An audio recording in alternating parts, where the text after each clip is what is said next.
أقمشة الستاير المنقوشة بتعمل زحمة في المكان وبتشوشر علينا الرؤية.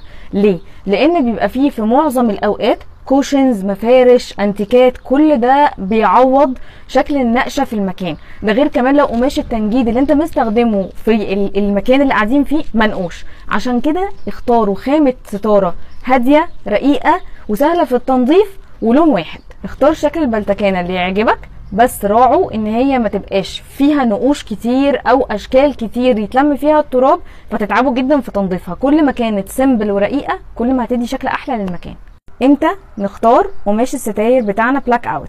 اهم حاجة لو الشقة بتاعتي قبلي، حرارتها مرتفعة، دور اخير، ده هيخلينا محتاجين بلاك اوت لكل شباك عشان يزود كفاءة التكييف ونحس بالبرودة احسن في المكان.